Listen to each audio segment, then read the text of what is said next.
I think we need to focus on details a little bit more, but I'm very happy with the performances of some of the freshmen coming in.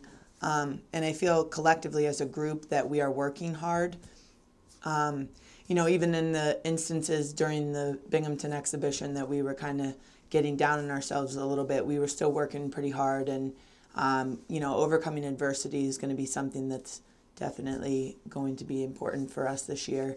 And overall, just kind of getting all of the new people on the same page with 10 new faces, that's going to be very important for us, knowing the plays, knowing the details of press breaks, defenses, etc. I think is going to be a big deal for us. I just think that they bring a fresh mentality. A lot of them are coming from programs that have been very successful at the high school level. I believe that they bring a hunger to change the program, and I think in addition to what we have returning, they've done an outstanding job just jumping in and, having a point to prove, coming to practice and being some of the hardest workers every day. I definitely think has picked up the level of play for some of the returners.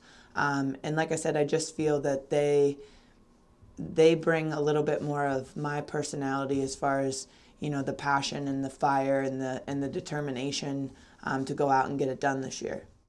Well, definitely losing Jenna is going to be something that we need to overcome, both from, the statistical standpoint, but mostly from her leadership standpoint. And that's something where Alyssa and Fitz, Megan and Tiana, they need to be able to pick up the vocality standpoint, be leaders on the court, be leaders every day at practice. And that's something that Jenna did.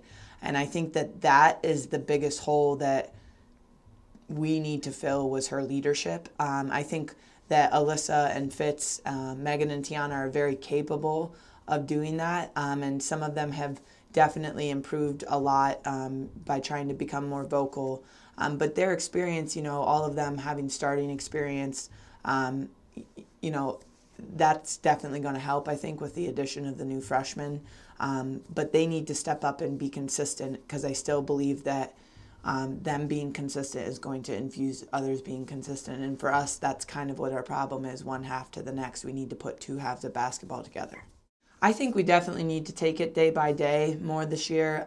We set goals and we have goals, and I think overall last year, the bigger picture kind of got in the way of what we were doing on a daily basis, and that starts at practice. And we need to have consistent practices where we're getting better every day. We can't have a roller coaster ride and come one day and not the next, and because that is what transfers over into a game situation and making us play either the first half well or the second half well. We need to be able to get better every day and understand that the season is so long that it has to be a day-by-day process. The East is kind of, there's a lot of parity this year, I think.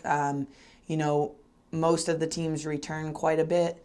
And again, I think what I said before, I think us taking every game like, 1 4-minute media timeout at a time is going to be a big deal for us, especially, with the amount of new faces and gelling together. But I believe that if we are capable of being more consistent and improving every day and not necessarily focusing on, we want to get to playoffs, but we need to show up for two halves of basketball, and not necessarily looking down the road, but taking care of what we need to take care of on that day. I think if we do that, then we can certainly improve and set ourselves up for the scenario of potentially being in the competition with making playoffs.